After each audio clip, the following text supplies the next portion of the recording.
Check line.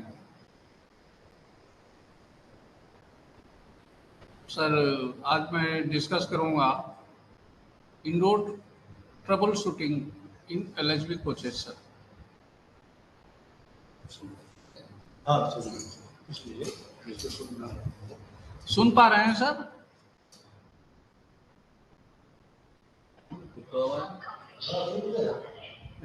PhD रहता है उसका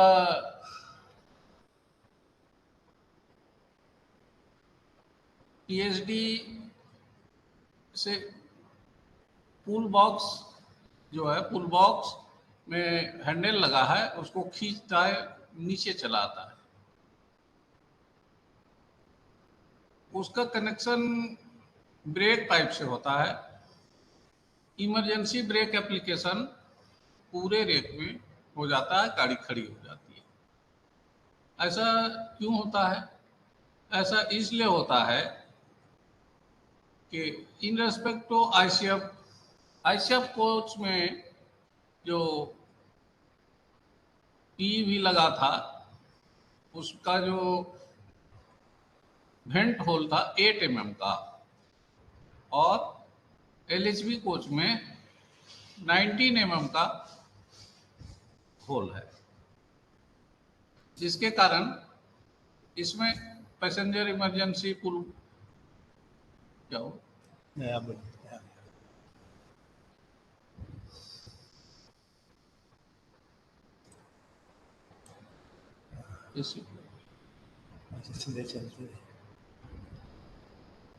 पैसेंजर इमरजेंसी पुल बॉक्स से जब खींचा जाता है तो 19 mm का होल से प्रेशर ड्रॉप होता है।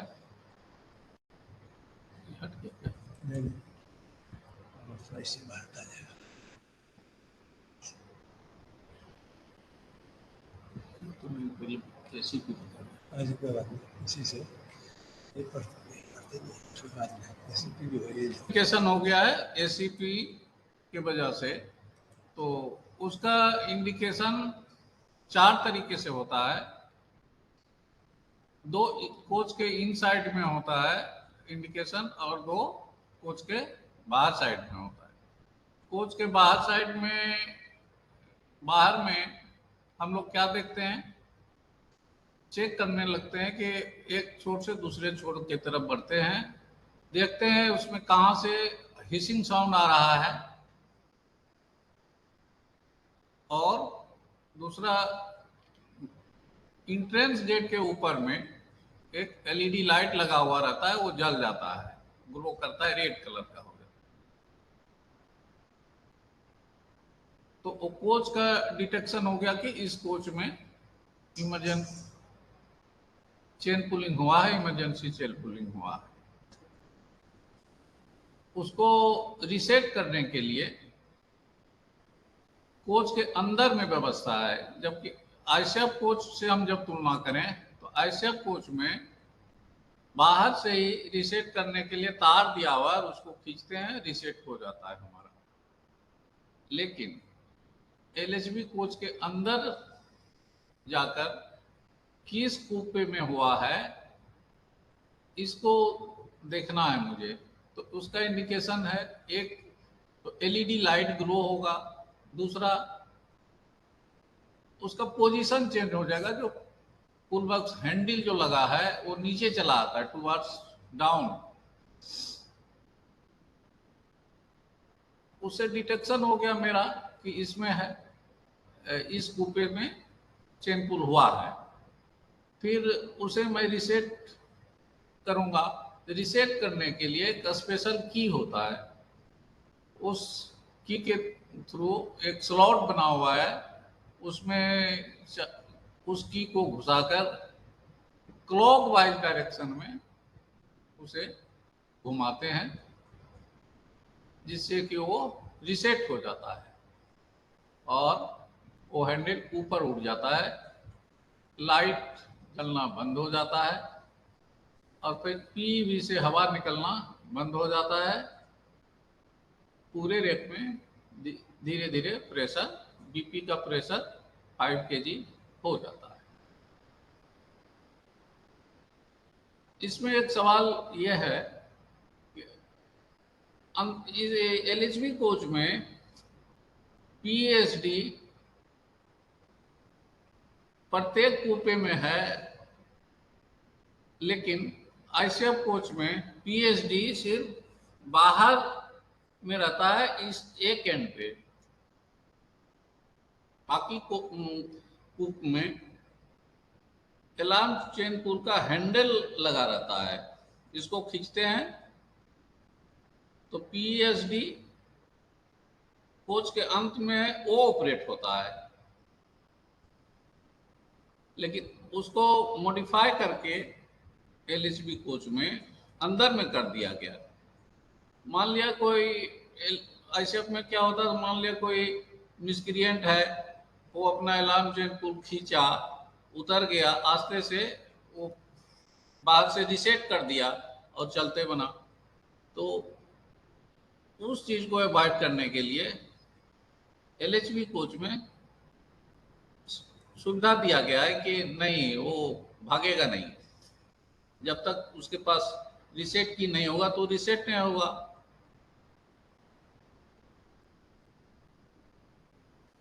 तो ये उसमें बेसिक डिफरेंस है। दूसरा है कि उसमें इमरजेंसी ब्रेक नहीं लगता है, ड्राइवर को रोकना पड़ता है। 8mm वाले में इंडिकेशन हो जाता है वो इंजन में, और एलएचबी में तो इमरजेंसी ब्रेक अप्लाई हो जाता है। ये सर एसीपी हो गया।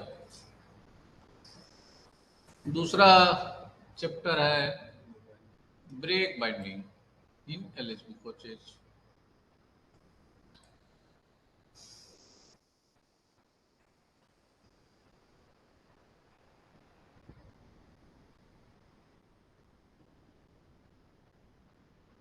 ब्रेक वाइंडिंग का जो सवाल है एलएचबी रेक में या आईसीएफ रेक में भी, एलएचबी रेक में मुख्यतः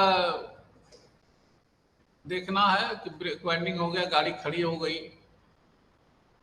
तो सबसे पहले देखना है कि ब्रेक इंडिकेटर लाल किसका है। अगर यदि पूरे रेक का ब्रेक इंडिकेटर लाल है, इट मीन्स प्रेशर लीकेज है कहीं, किसी भी जगह न्यूमेटिक सिस्टम में ये भी लीकेज है, जिसके वजह से पूरे रेक में ब्रेक बाइंडिंग हो गया है। दूसरा कारण, अगर यदि लीकेज नहीं है, पूरा रेक देख लिया, कहीं लीकेज नहीं मिला, तो हम लोग इंजन का प्रेशर गेज में देखते, प्रेशर बीपी प्रेशर डाउन तो नहीं हो गया।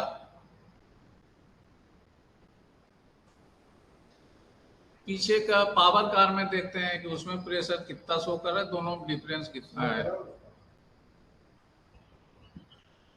अगर यदि वहाँ इंजन में कोई प्रॉब्लम है और प्रेशर बीपी प्रेशर कम हो गया है, तो पूरे रेक में ब्रेक लग जाएगा।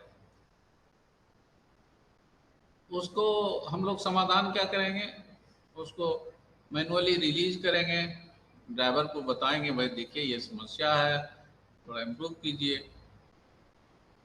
क्योंकि ब्रेक एप्लीकेशन तभी होता है जब बीपी प्रेशर और सीआर प्रेशर में डिफरेंस पैदा हो जाता है। जैसा हम जानते हैं सभी लोग, बीपी प्रेशर 5 kg पर cm स्क्वायर से चार्ज होता है, सीआर प्रेशर भी 5 kg पर cm स्क्वायर से चार्ज होता है, रहता है। ब्रेक एप्लीकेशन के लिए सीआर प्रेशर का अधिक होना और बीपी प्रेशर का सीआर प्रेशर से कम होना आवश्यक है।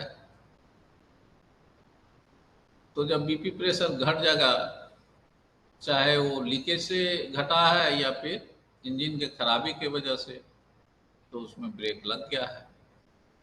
ये तो पूरे रेक की बात हुई।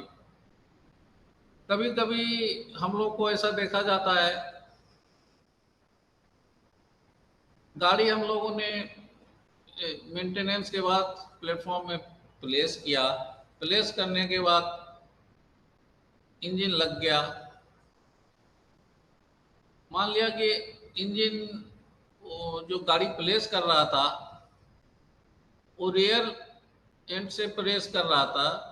प्रेस, और गाड़ी जब प्लेस होता है लोको पायलट से तो उसमें भी प्रेशर डाल के होता है। बीपीएफटी में प्रेशर डाल के, बीपी में तो डाल के ही प्रेशर होता है जिसके ब्रेक लगा रहता है। और जब गाड़ी ओरिजिनेट कराना है उससे पहले फिर तो इंजन अगर यदि दूसरे एंड में, लीडिंग एंड में लगा है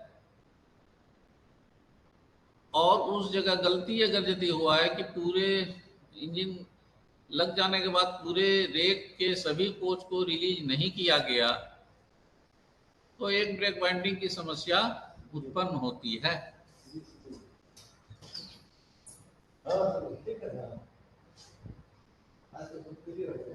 उसमें चांसेस रहता है पीछे की तरफ, आधे कोच से पीछे की तरफ के कोचों में ब्रेक, स्लाइटली ब्रेक एप्लीकेशन हो जाता है।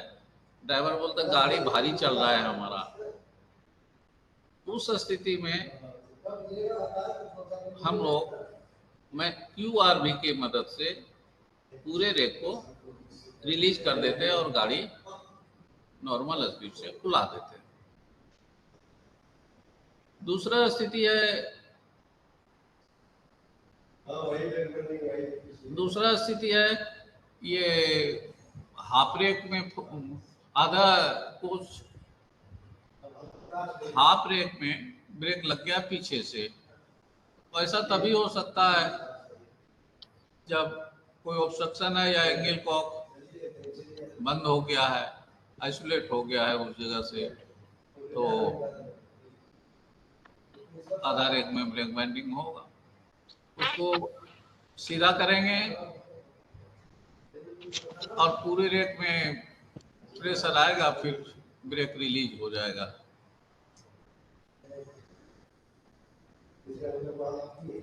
तीसरा स्टेज होता है सिंगल कोच में ब्रेक बाइंडिंग।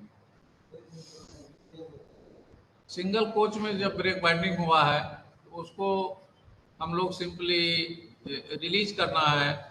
रिलीज करने के लिए क्यूआरवी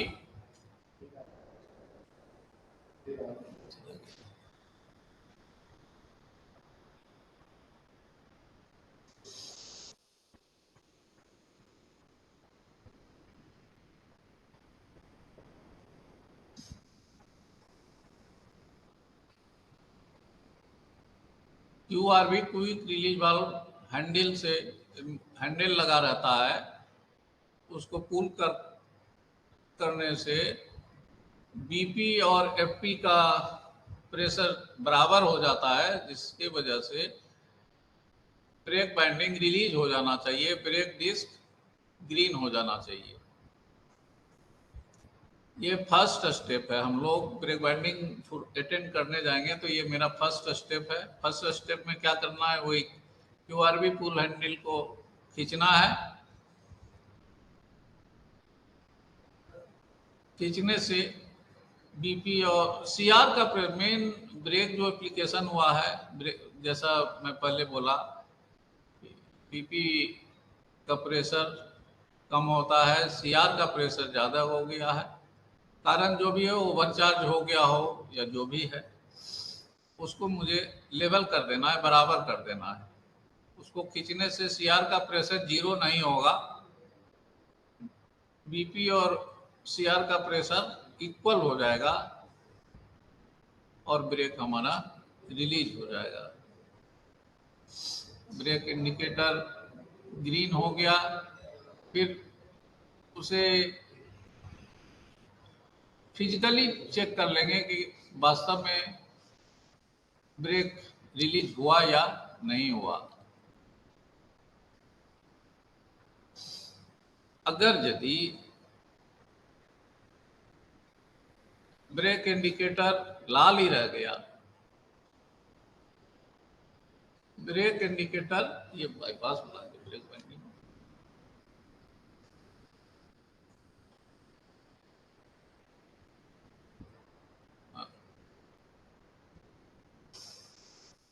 ब्रेक इंडिकेटर लाल ही रह गया, इसका मतलब होता है कि ब्रेक सिलेंडर में अभी प्रेशर मौजूद है। क्योंकि ब्रेक इंडिकेटर का लाल होना, तो ये इसमें भी एक प्रेशर रहता है। प्रेशर कहाँ से आता है? ब्रेक इंडिकेटर में। ब्रेक इंडिकेटर में बीसी का ही प्रेशर होता है।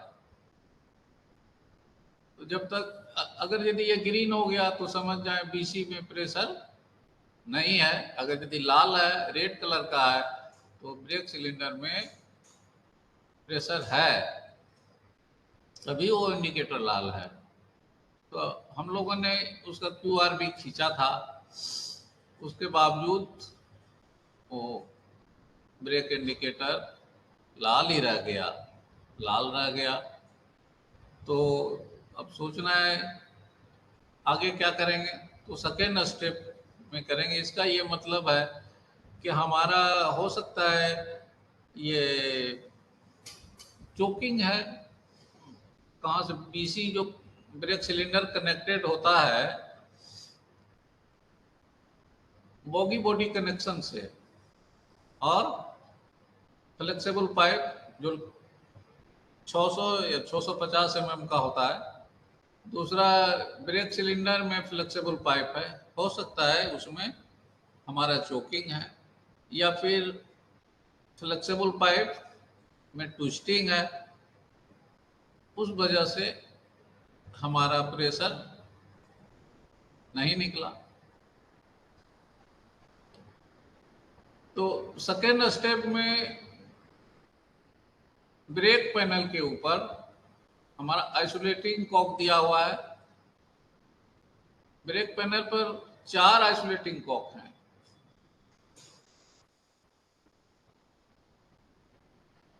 दाहिने तरफ दोनों बोगी के लिए है, बोगी 1 एंड बोगी 2 के लिए। और बाएं तरफ में एक फीड पाइप का है और एक टॉयलेट सिस्टम के लिए है। हाँ, ये दोनों है, बोगी 1 बोगी 2 के लिए। हाँ, ये दोनों। तो जिस तरफ का दाहिना का है तो दाहिना वाला आइसोलेट करने से हो जाता है, आइसोलेट हो जाता है। बायां तरफ वाला को पोजीशन चेंज करेंगे तो ये हो जाए। अब जानना ये है कि आइसोलेट यहाँ करेंगे तो ये जानना जरूरी है, जब ये हमारा सिस्टम ऑन होता है तो आइसोलेटिंग कॉक वर्टिकल होता है, वर्टिकल पोजीशन में होता है। हाँ, और जब हम उसे आइसोलेट करेंगे तो वो एंटी क्लॉकवाइज घुमाते हैं और वो हॉरिजॉन्टल हो जाता है। इस बात का ध्यान रखना है। अब आइसोलेट करने गया, अब फिर उसको क्लॉकवाइज ही घुमा रहा है तो होगा ही नहीं। तो उसको एंटी क्लॉकवाइज घुमाना है, तब वो आइसोलेट होता है। तो सेकेंड स्टेप में क्या करेंगे, आइसोलेटिंग कॉक को एंटी क्लॉकवाइज घुमाएंगे। घुमाने से इसमें एक वेंट फीचर होता है। ये जो आइसोलेटिंग कॉक दिया है इसमें वेंट फीचर होता है। अगर यदि क्यूआरबी से खींचा था, रिलीज नहीं हुआ था, तो कारण डिस्कस हुआ कि उसमें अब हो सकता है टीवी का रिलीज चोक जाम हो या पाइपलाइन जाम हो। तो यहाँ से घुमा देने के बाद अगर यदि ब्रेक इंडिकेटर ग्रीन हो गया तो ठीक है। ब्रेक इंडिकेटर ग्रीन हो गया, फिर उसको फिजिकली हम लोग ब्रेक पैड को हिलाकर देख लेंगे ब्रेक रिलीज हुआ या नहीं हुआ। कभी कभी ब्रेक पैनल को आइसोलेट करने के बावजूद ब्रेक डिस्क ब्रेक डिस्क नहीं, ब्रेक इंडिकेटर रेड कलर का ही शो करता है। इसका मतलब अभी भी बीसी में प्रेशर है। ब्रेक इंडिकेटर ये आइसोलेटिंग कॉक काम नहीं किया। तो थर्ड स्टेप में जाएंगे। थर्ड स्टेप में जाएंगे, उसका फ्लेक्सिबल पाइप खोलेंगे। न्यूमेटिक सिस्टम को मुझे जीरो करना है प्रेशर, बीसी प्रेशर में। बीसी प्रेशर को हमको जब तक जीरो नहीं करेंगे ब्रेक नहीं छूटेगा। तो उसका फ्लेक्सिबल पाइप को खोल देंगे। तो खोलने के बाद ब्रेक इंडिकेटर ग्रीन हो जाना चाहिए, और फिजिकली जब चेक करेंगे तो ब्रेक पैड और ब्रेक डिस्क में गैप हो जाना चाहिए।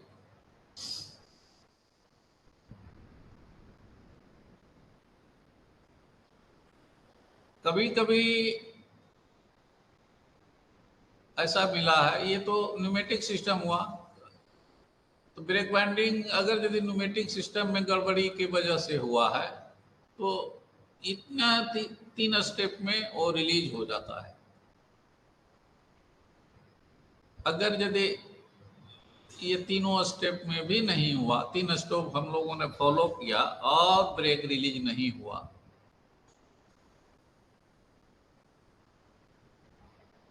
ग्रीन हो गया है, ब्रेक इंडिकेटर ग्रीन शो कर रहा है, लेकिन ब्रेक पैड और ब्रेक डिस्क में क्लियरेंस नहीं हुआ, मतलब वो जाम ही है।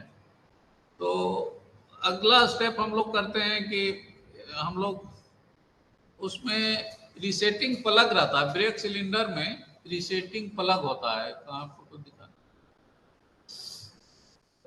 ब्रेक सिलेंडर, हाँ कैसे होगा ये इंडिकेट, ऐसे नहीं होगा।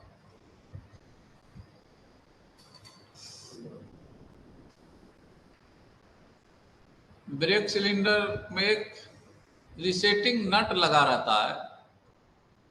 रिसेटिंग नट का साइज अलग अलग होता है।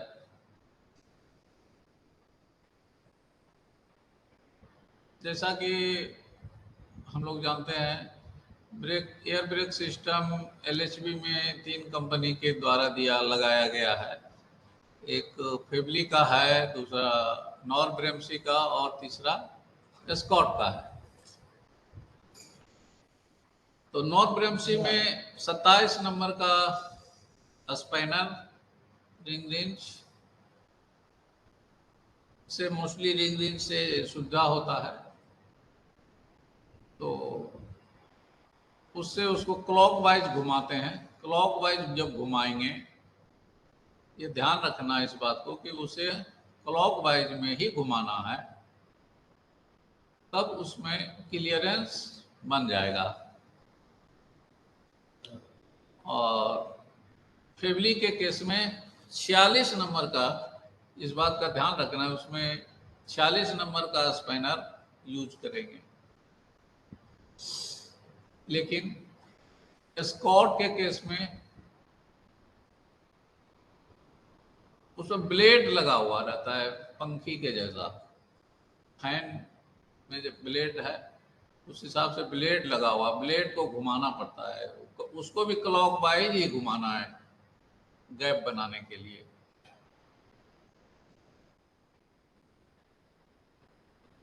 इतना करने के बाद मोस्टली हमारा ब्रेक बाइंडिंग रिलीज हो जाता है।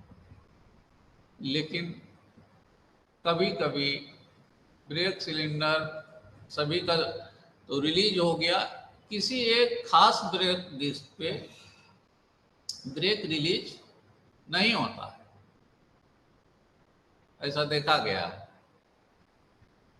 पूरा घुमा रहा है, फिर भी वो ब्रेक पैड ब्रेक डिस्क से अलग नहीं होता है। तो नहीं होता है तो क्या करें?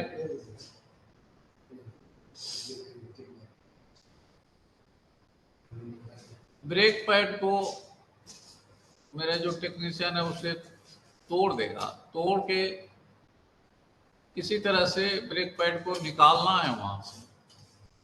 अगर यदि नहीं निकला तोड़ने के बावजूद भी वो ब्रेक सिलेंडर इतना खराब है कि ऑफ सड़ जाता है, पकड़ता है, तो उस केस में हमें ब्रेक सिलेंडर को उतार लेना पड़ता है, ब्रेक कैलिपर और ब्रेक सिलेंडर को साथ में, तब वो रिलीज होगा।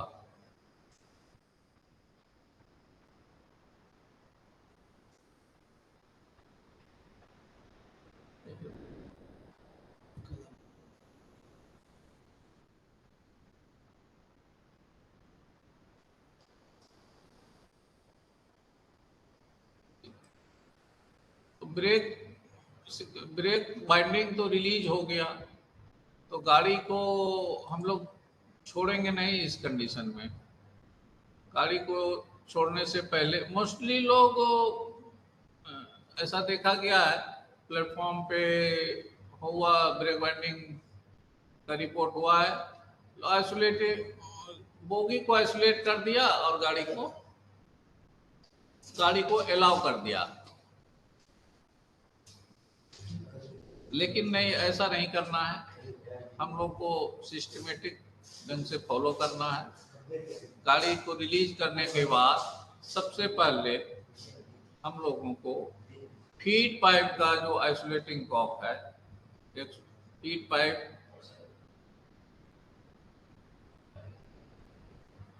ग्लोरी रिजर्वर दो लगा रहता है, जैसा हम लोग जानते हैं, एक 75 लीटर है, एक 125 लीटर है। तो फीड पाइप जो 125 लीटर वाला है AR, उसका आइसोलेटिंग कॉक बंद कर देंगे सबसे पहले। और हमें BP सप्लाई को भी बंद करना है। तो BP सप्लाई को कैसे बंद करेंगे? इसमें LHB के ब्रेक पैनल में BP को बंद करने के लिए आइसोलेटिंग कॉक अलग से नहीं दिया हुआ है। तो उसको बंद करने के लिए हम लोग DB का आर्च चार्जर जो है उसको वो वर्टिकल से हॉरिजॉन्टल करते उठाकर उसे तार से बांध देते हैं और QRV को खींचकर ब्रेक पैनल में जो लगा है QRV हैंडल को खींचकर CR के प्रेशर को 0 करना है। मकसद है हमारा किसी भी तरह का हमें रिस्क नहीं लेना है, मतलब न्यूमेटिक सिस्टम में प्रेशर उस कोच में 0 हो जाना चाहिए। 0 तो प्रेशर कहाँ कहाँ रहता है? मेरा प्रेशर BP में है, मेरा प्रेशर AR में है फीड पाइप का, और दूसरा CR में है।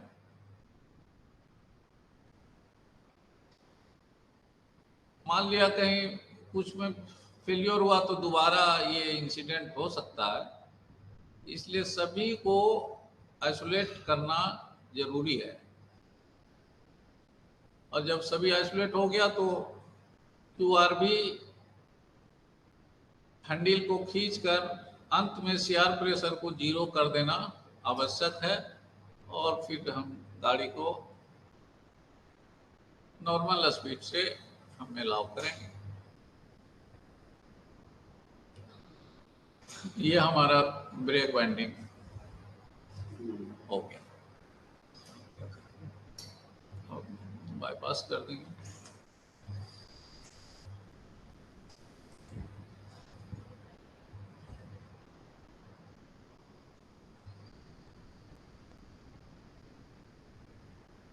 तीसरा टॉपिक है बाईपास, कोच को बाईपास करना। बाईपास करने का नौबत क्यों आता है? LHB कोच में मान लिया कि ये पाइपलाइन जो फिटिंग है मेनली फेरुल ज्वाइंट है, आजकल तो मॉडिफाई हो गया हमारा, एंगल कॉक की जगह वो थ्रेडेड ज्वाइंट लग गया, तो सुविधा हुआ है, कुछ फेल्योर कम हुआ है बहुत। तो हमारा मेटल पाइप में इन रूट में फेल्योर हो जाता है, चाहे वो टूट गया हो, कारण उसका कभी सीआरओ होता है मेनली, या किसी फॉरेन मटेरियल से टकरा कर उसमें मेटालिक पाइपलाइन में फेल्योर हो जाता है। मान लिया कि किसी कोच का, एक कोच है, उसका बीपी का मेन पाइपलाइन ब्रोकन हो गया, तो उस केस में मुझे बाईपास करना होगा। बाईपास करने के लिए बाईपास पाइप कॉपलर दोनों एंड में लगा रहता है, एफपी बीपी और एफपी को बाईपास करना है तो एफपी के लिए पहले से कोच लेंथ से बड़ा, मोस्टली 26 मीटर का एक पाइपलाइन, 1 इंच 25 mm डाया का, 3/4 डाया का हम लोग रखते हैं, उसे पावर दोनों एंड के पावर कार में रखा रहता है। उसको लाकर जिधर इंजन है, पहले जहां कोच, जिस कोच को बाईपास करना है उसके एडजेसेंट कोच के रियर मोस्ट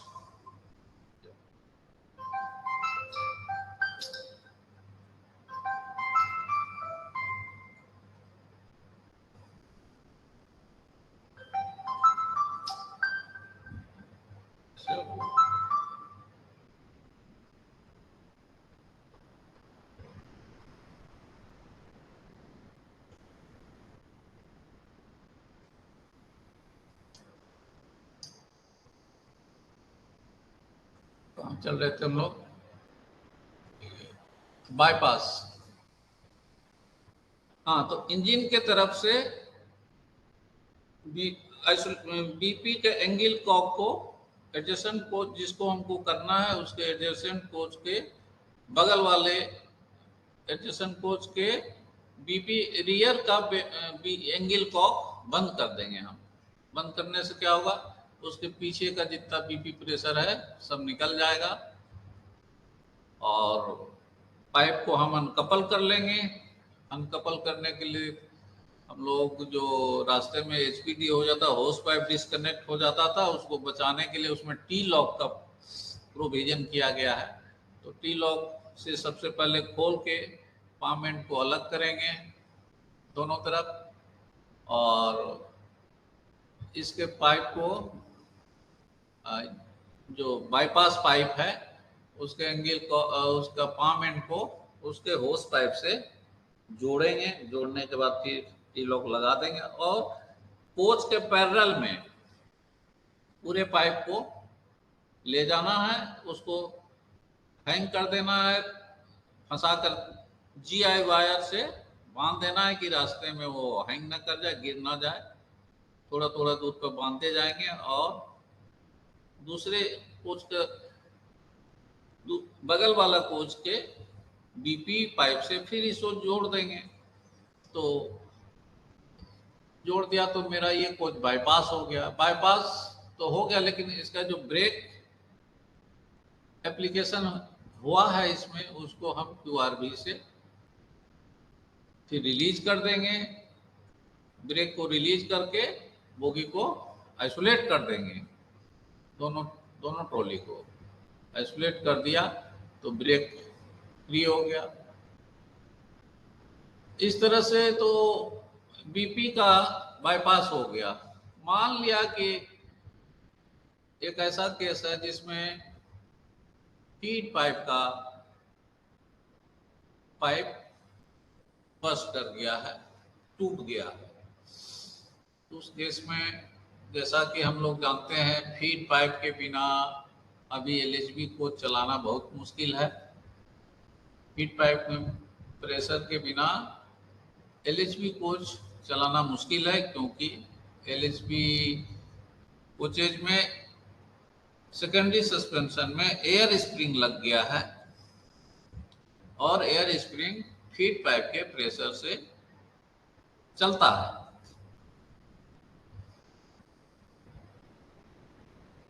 मान लिया कि जिस कोच में फीड पाइप का मेटल पाइप टूटा है उसमें एयर स्प्रिंग फिट है, तो फिर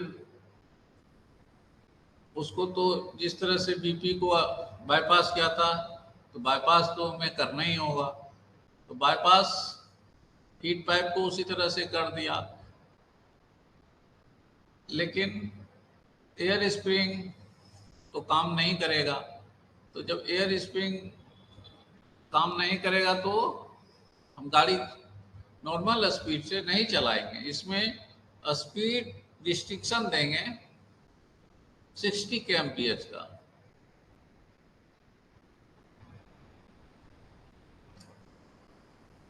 तभी गाड़ी चलेगा।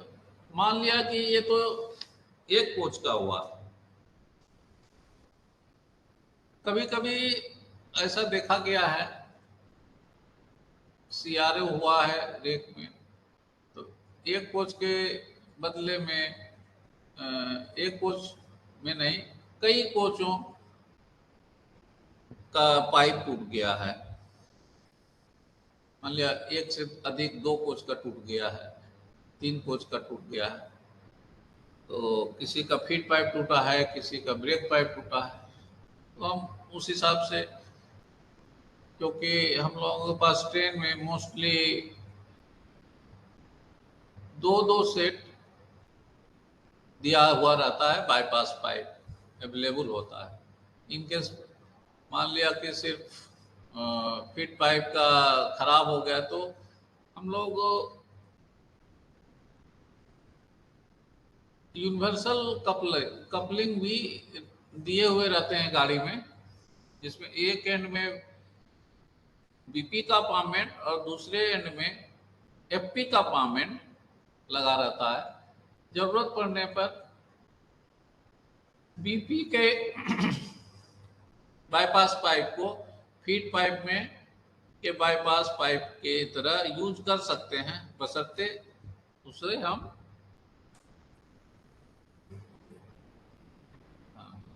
हाँ बीपी एफपी पामेंट कपलर की मदद से हम उसको कन्वर्ट कर सकते हैं बीपी या एफपी बाईपास में।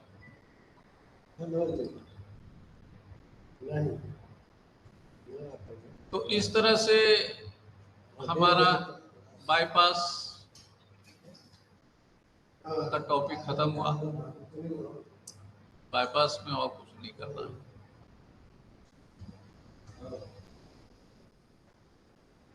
नेक्स्ट टॉपिक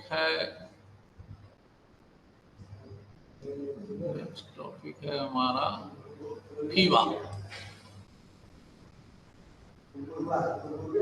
नेक्स्ट टॉपिक है फीवा।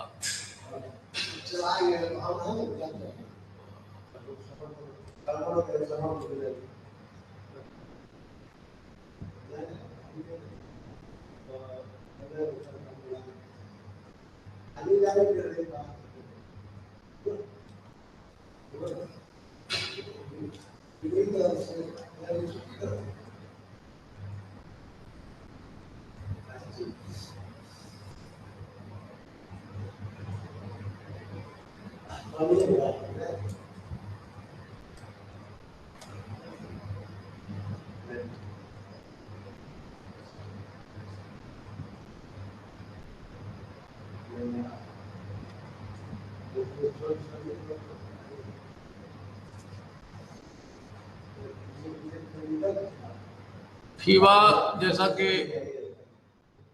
हम सभी लोग जानते हैं, फीवा का फुल फॉर्म है failure indication cum brake application. Fever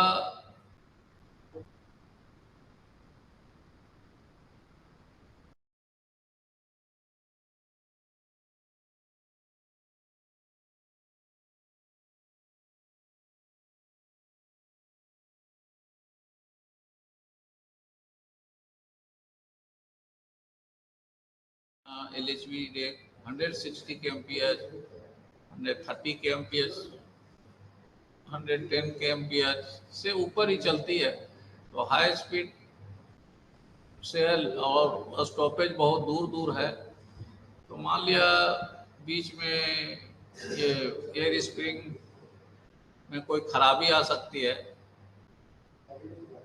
तो वो डिटेक्शन नहीं हो पाया है,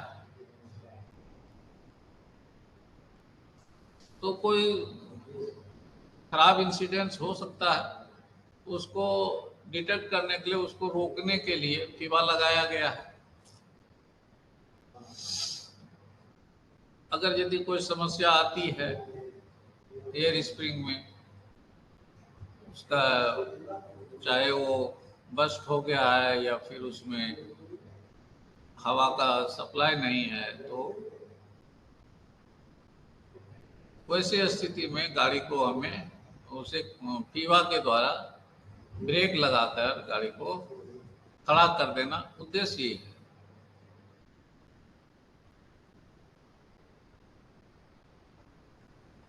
जैसा हम जानते हैं, एयर स्प्रिंग में जो हवा जाती है वो फीड पाइप का है, फीड पाइप का हवा है, फीड पाइप का हवा है। और उसके लिए एक अलग से एमआर है 150 लीटर का,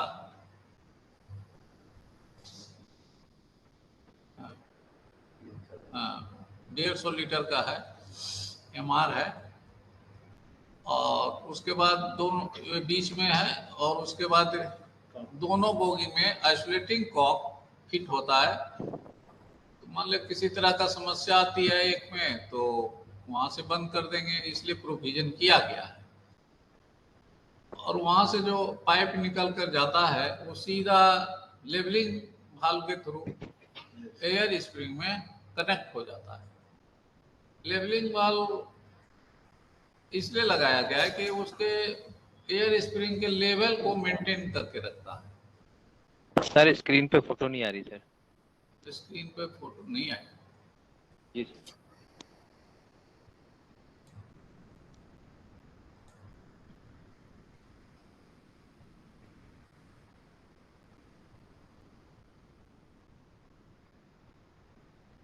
अभी तक कैसे चल रहा है? ये 3 नंबर में डीजल में है सर हम लोग।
Hello hello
hello. Hello sir, class चल रहा है, आवाज नहीं आ रहा।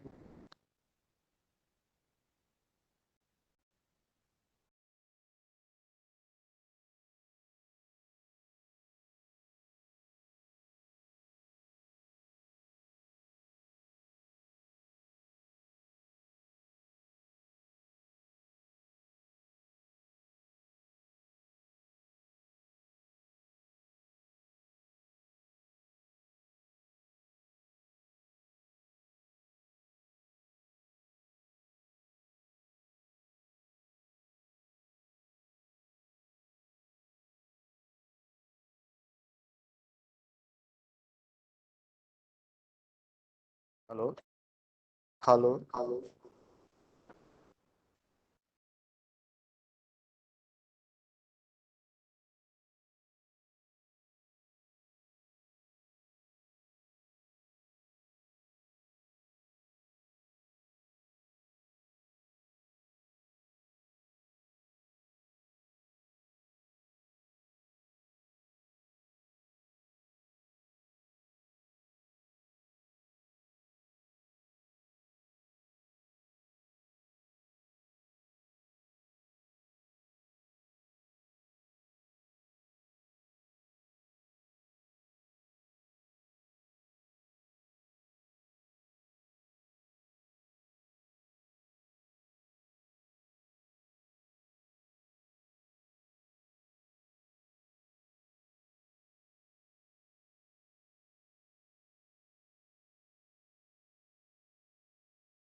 पूछिए आप पूछिए। इन्वर्टर आपको बता रहा हूँ आप लोग सुन पा रहे हैं सर? मैं वीडियो शो हो रहा है शेयर इसमें और हो रहा है। हाँ, आ रहा है सर, आवाज आ रहा है। Yes sir. स्क्रीन शेयर हो रहा है? Yes sir. फोटो मिल रहा है, दिखाई पड़ रहा है? ठीक है, मिल रहा हाँ, फोटो दिखाई पड़ रहा है ना? Yes sir.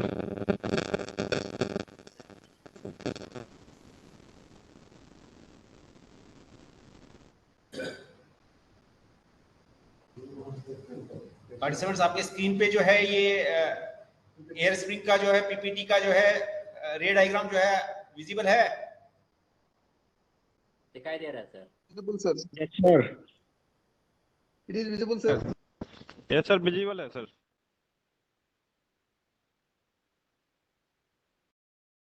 मिश्रा जी आपका वीडियो ऑफ कीजिए।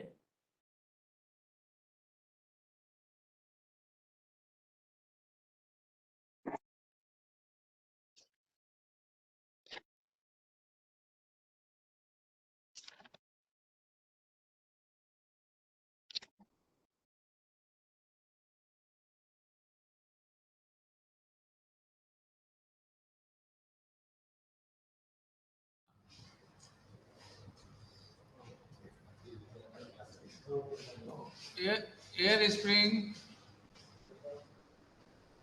कभी भी मान लिया फेल हो गया रास्ते में, या उसका सिस्टम, चाहे कारण जो भी हो उसका फेल्योर का, तो उसको डिटेक्शन करने के लिए फीबा का अरेंजमेंट किया गया है कोच में।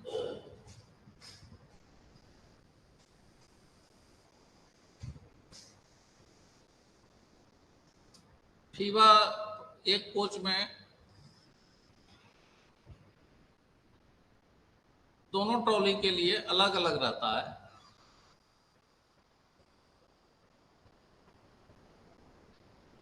उससे पहले हम लोग समझे कि एयर स्प्रिंग में हवा जाता कहाँ से है और कितने पाइप लगे रहते हैं, ये जान लेना जरूरी है।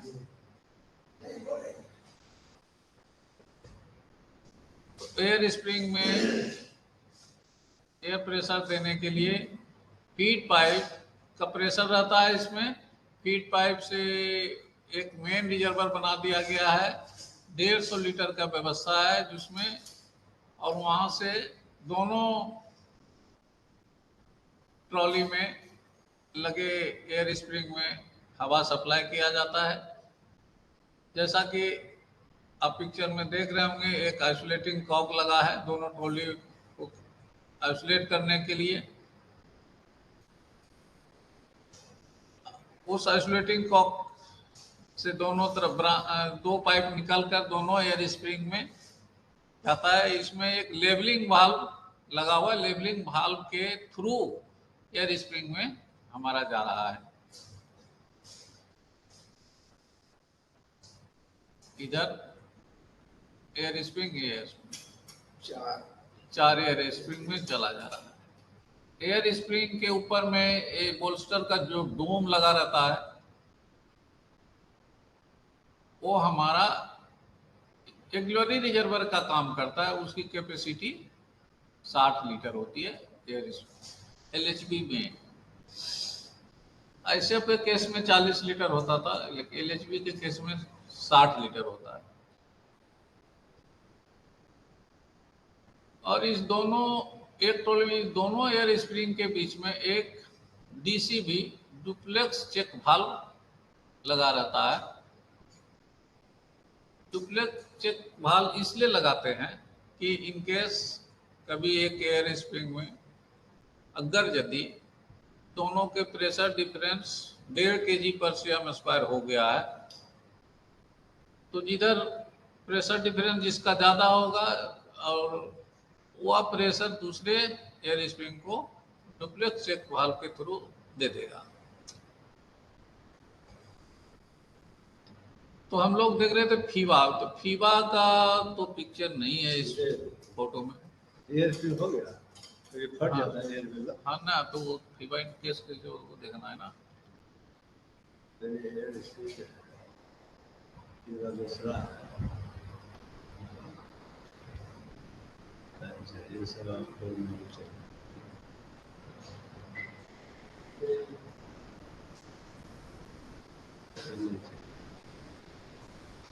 इसको दूसरा नहीं नहीं छोड़िए, नहीं है।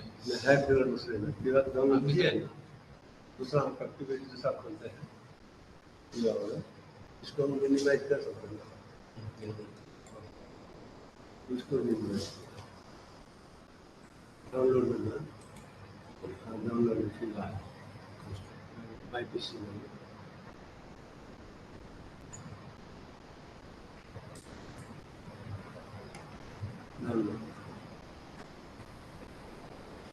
डाउनलोड में माय फिलहाल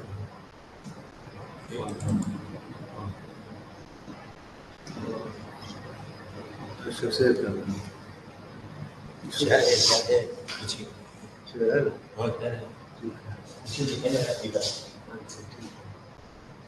ये फिलहाल कौन सा है ये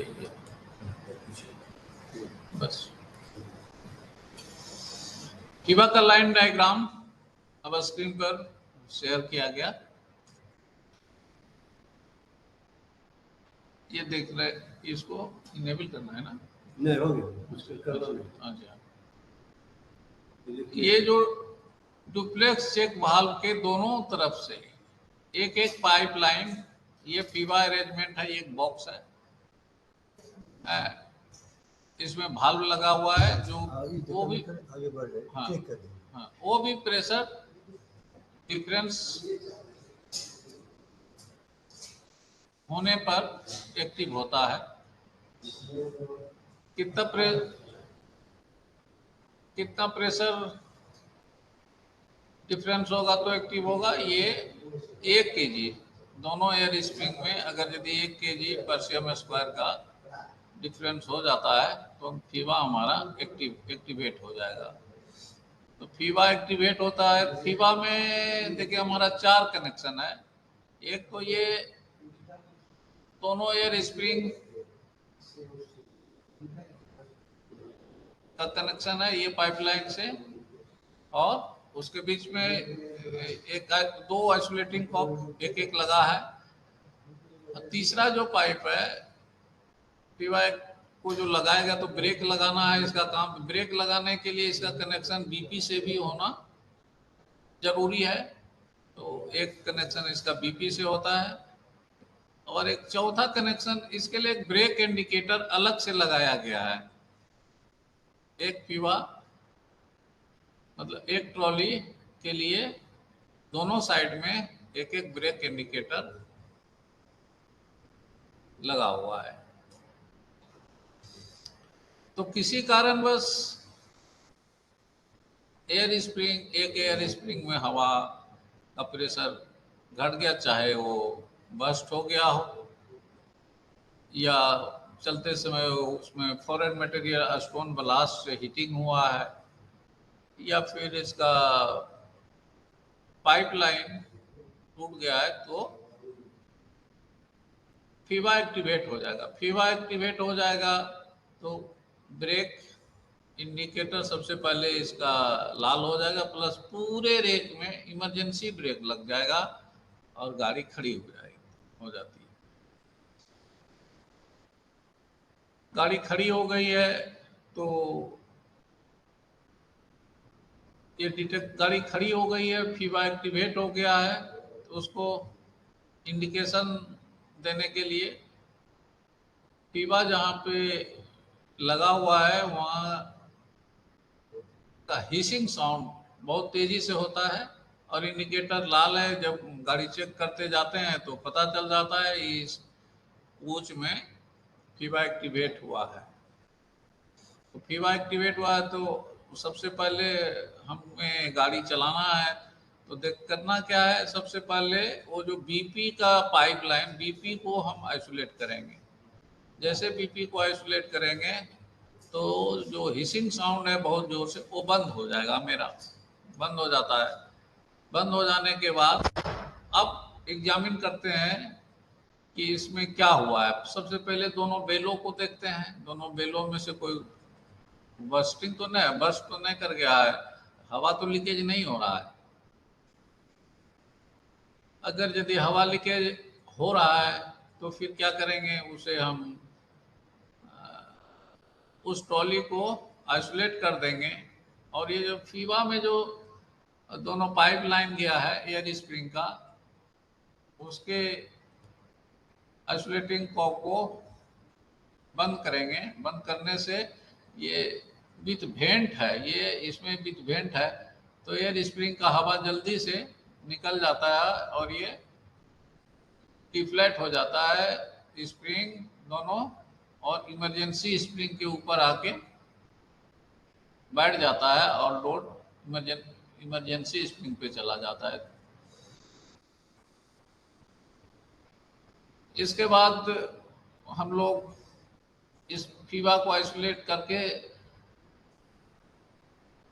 अब ब्रेक इंडिकेटर तो अभी लाल है, उसको हम रीसेट करेंगे। रीसेट करने के लिए फीवा का जो बॉक्स है वो 3 कंपनी के द्वारा दिया गया है हम लोग को। जो एयर ब्रेक सिस्टम है उसी तरह से फीवा का भी तीनों एयर ब्रेक सिस्टम वाला ओईएम है। ओईएम में स्कॉट, नॉर और फेबली, तो तीनों में जो रीसेट का करने का जो व्यवस्था है वो थोड़ा सा डिफरेंट है। रीसेट करने के लिए सबसे पहले नॉर का जो पैनल है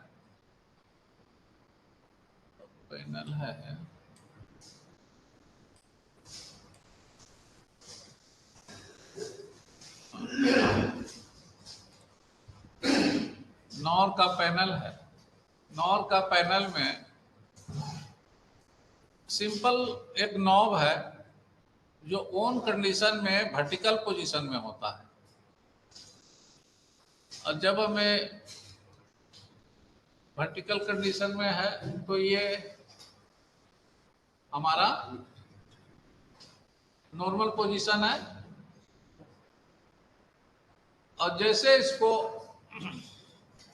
हम एंटी क्लॉकवाइज डायरेक्शन में घुमाएंगे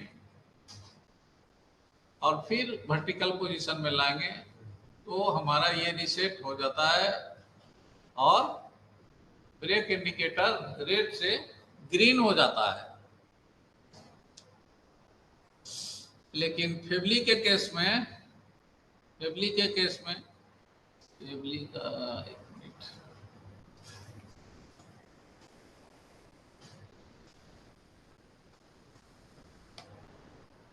फेबली के केस में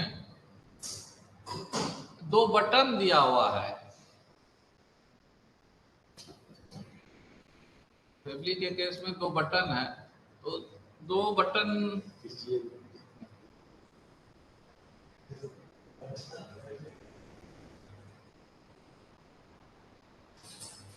दबा लेते हैं, अब कुछ देर जाएगा। पानी भी नहीं दिलाते सर को, आराम से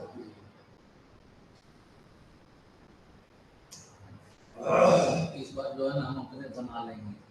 इस बार हम अलग से कर गए बहुत। हाँ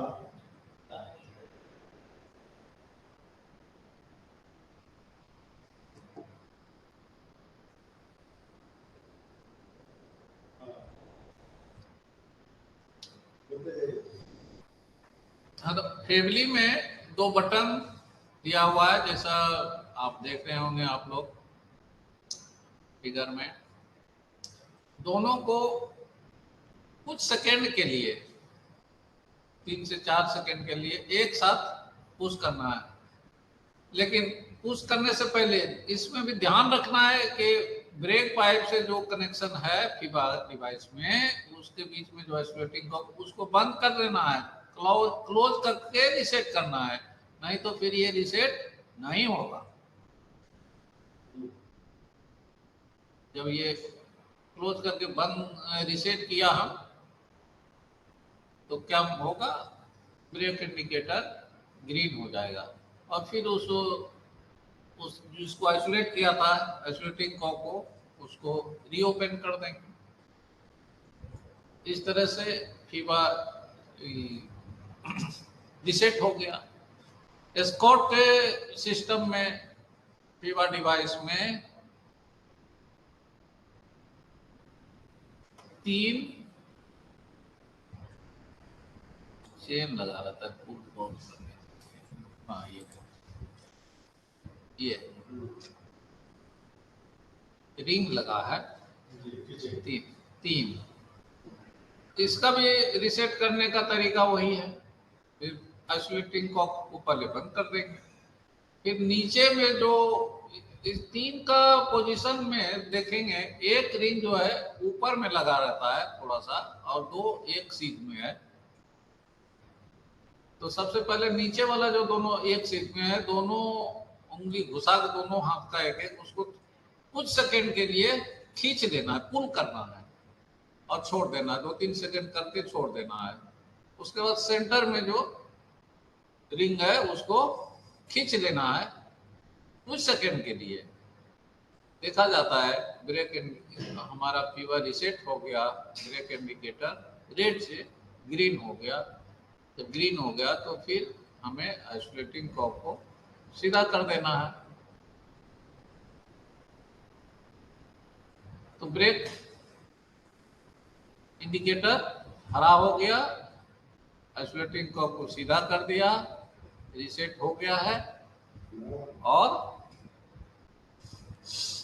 हमारा एयर ब्रेक, इसमें एयर स्प्रिंग के सिस्टम में कहीं से कोई लीकेज नहीं है, तो हम लोग गाड़ी को नॉर्मल स्पीड से छोड़ देंगे।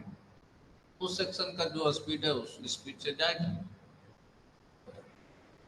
लेकिन यदि मान लिया कभी कभी ऐसा होता है कि ये जो पाइपलाइन का कनेक्शन है एयर स्प्रिंग में, उसका पाइप खुल जाता है या फिर फेरुल ज्वाइंट ही निकल जाता है, तो उस केस में क्या करेंगे?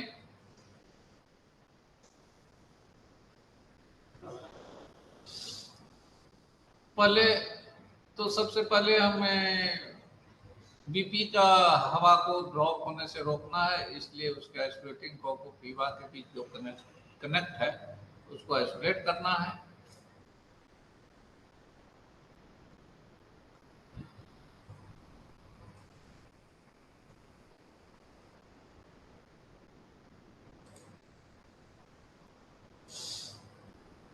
आइसोलेट करना है जिससे हवा निकलना बंद हो जाएगा।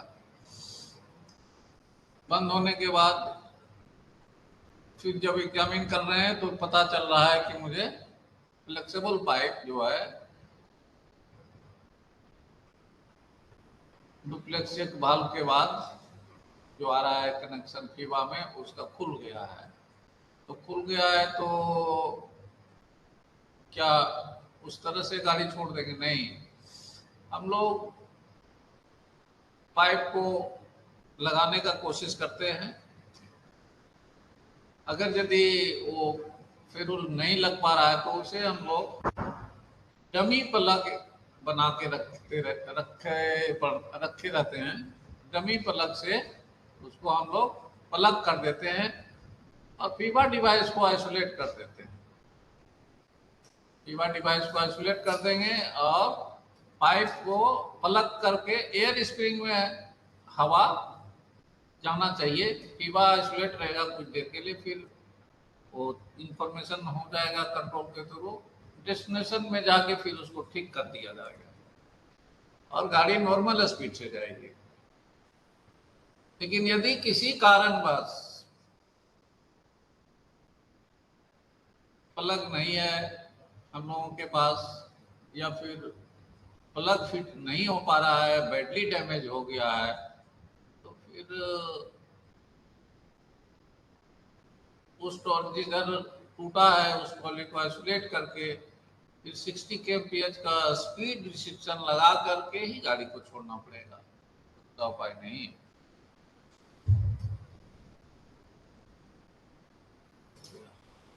और ये प्रोसीजर अटेंड फिर से पढ़ लीजिए। On the train with complication related, right?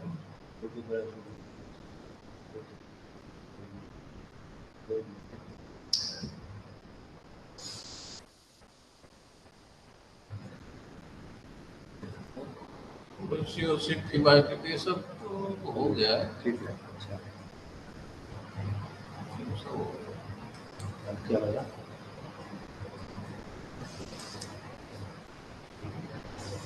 Fever का टॉपिक लगभग हो गया पूरा। उनका टॉपिक कवर किए। हमारा टॉपिक कवर हो गया, फीवा, एयर स्प्रिंग, एसीपी और ब्रेक बाइंडिंग, 3। इसमें कोई प्रॉब्लम है तो पूछिए। तो क्वेश्चन है तो सर इसमें कोई सवाल है फीवा संबंध में?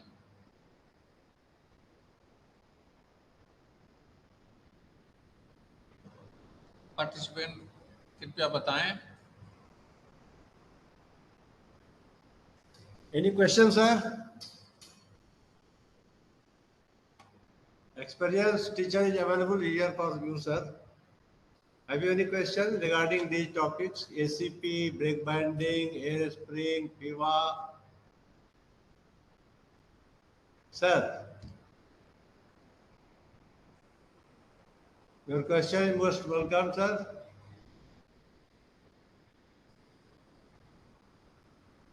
No question.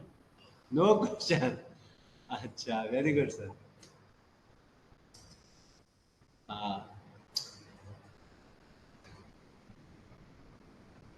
एक चौथा चैप्टर देख सकते, सीबीसी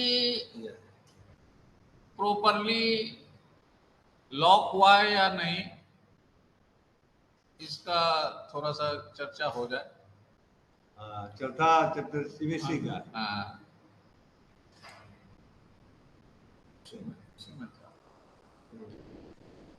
पहले वाला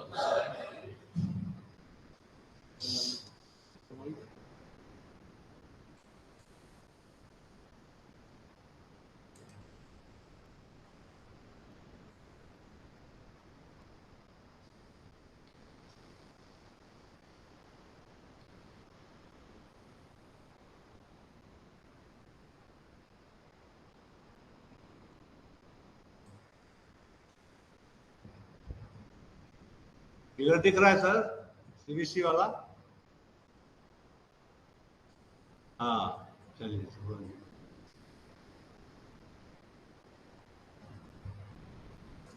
हमें 10 पार्ट नहीं हो कोच के बीच में। सीबीसी की स्लाइड नहीं दिख रही है अभी। स्लाइड नहीं दिख रही? अच्छा,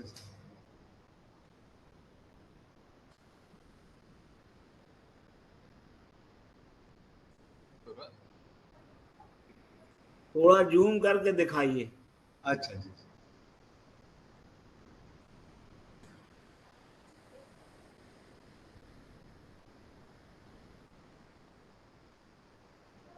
अब दिख रहा है सर? अभी तो स्क्रीन ही गायब हो गई। एनके मिश्रा जी ने अपना वीडियो कैमरा ऑन किया है, वो बंद करना पड़ेगा तभी दिखेगा सर। अच्छा सर। आगे मिश्रा सर अपना फोटो बंद कर लेंगे प्लीज। वीडियो जब है इसको सबसे दिख रहा है स्क्रीन पर। इसको शेयर करो।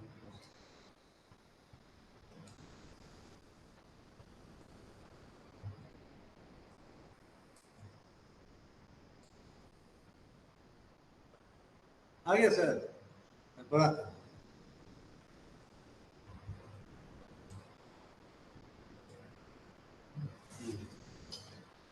हाँ, सीबीसी प्रॉपरली लॉक हुआ है या नहीं, जिससे ट्रेन पार्टिंग को अवॉइड किया जाए।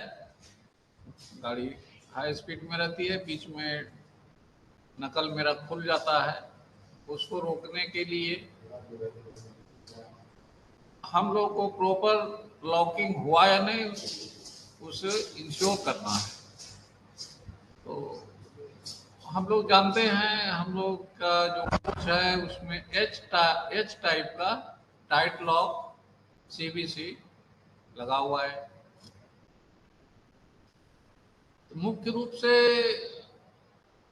हम लोग को देखना यह है गाड़ी चलाते समय, जब दो CVC दो कोच कपल किया हुआ है एक दूसरे से, तो CVC के अंदर तो हम लोग कुछ नहीं देख पाएंगे बाहर से। जब कपल हो जाता है तो कुछ दिखाई नहीं पड़ता है। तो कैसे इंश्योर करेंगे प्रॉपरली लॉक हुआ है या नहीं? तो हमें 3 चीज देखना है। सबसे पहले एक V शेप का, इन्वर्टेड V शेप का टेल स्लॉट है होता है, वो क्लियर है या नहीं उसे हमें देख लेना है। दूसरा है लॉक लिफ्ट लीवर, उसमें एक टॉगल लगा रहता है। टॉगल और लॉक लिफ्ट लीवर को एक रिवेट के मदद से फिक्स किया जाता है। तो रिवेट फुल्ली विजिबल होना चाहिए। और तीसरा है डबल रोटरी लॉक लिफ्टर का रिब, जो CVC ऑपरेटिंग हैंडल से कनेक्ट है, वो वर्टिकल पोजीशन में होना चाहिए।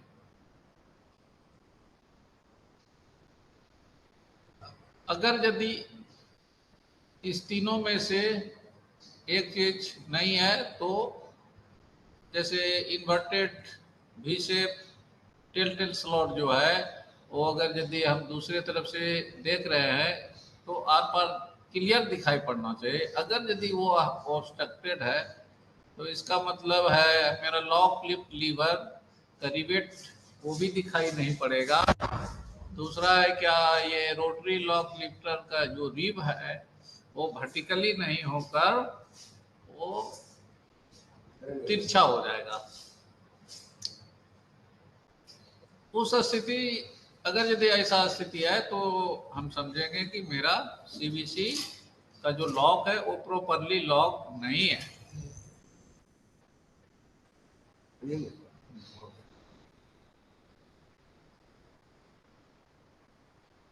इस फिगर में जैसे हम देख रहे हैं,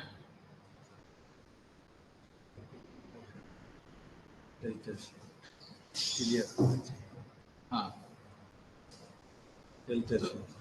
हाँ, 3 चीज देखना है हमें। हाँ।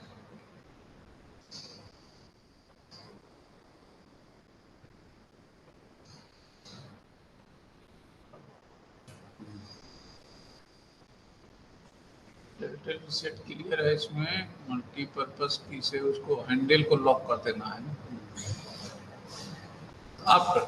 After coupling, the telltale recess of the coach should be clear and lock lift is dropped fully. Lock lift of loco also is dropped fully. Provide telltale pin of coach and locking pin of loco and tie them with wire. The buffer height should be within 1030 to 1105 mm. Lock the coach CVC handle with multi-purpose key. LP to take notches to check for proper coupling by pulling apart. Insert seams and tie them with wire. Fix the restrictor. PP, FP pressures should be ensured, and then conduct the air continuity test. Continuity कैसे करते हो? Continuity test कैसे करते हो? Air continuity test कैसे करते हैं? Before issuing the BPC, BPC issue करने से पहले एयर ब्रेक में एक कंटिन्यूटी टेस्ट करना जरूरी है। तो सबसे पहले तो देखना है कि बीपी का प्रेशर गेज कितना शो कर रहा है प्रेशर इंजन में और ब्रेक वाहन में या पीछे के पावर कार में। बीपी में प्रेशर इंजन में 5 ± 0.1 kg/cm² होना चाहिए और पावर कार में 4.8 मतलब 5 हाँ 4.8 तक से कम नहीं होना चाहिए। और फीड पाइप में भी वही टॉलरेंस वही है 6 kg 6 ± 0.1 kg/cm²। ये टॉलरेंस है। अब इतना देख लेने के बाद ड्राइवर और गार्ड बाकी टाकी से बात करते हैं। ड्राइवर को बोलते हैं प्रेशर ड्रॉप कीजिए, ब्रेक लगाइए। तो जब ब्रेक लगाएंगे 1 kg प्रेशर ड्रॉप करते हैं और पीछे में गार्ड साहब देखते हैं कि कितना प्रेशर ड्रॉप हुआ, बीपी का प्रेशर ड्रॉप हुआ या नहीं। बीपी का प्रेशर गेज में दिखाई पड़ेगा कि हाँ ड्रॉप हो रहा है, ब्रेक एप्लीकेशन हुआ है, तो समझे कि हमारा ठीक। फिर रिपीट करेंगे, चार्ज कर दिया ड्राइवर साहब और अब गार्ड अपना पावर कार से ब्रेक भाल्व से इमरजेंसी ब्रेक भाल्व जो लगा है पावर कार में उससे लगाएंगे। लगाने के बाद देखना है कि इंजन में प्रेशर ड्रॉप हुआ या नहीं ब्रेक पाइप का। अगर यदि ड्रॉप हुआ है, ब्रेक एप्लीकेशन हुआ है, तो फिर मेरा कंटिन्यूटी ओके है और बीपीसी इशू करेंगे, गाड़ी खुलेगी हमारी।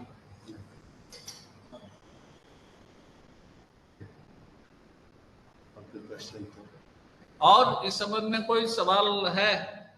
लगभग हम लोग अब एंड करने के स्थिति में आ रहे हैं। पार्टिसिपेंट से अनुरोध है, कोई सवाल है तो पूछे। वेलकम।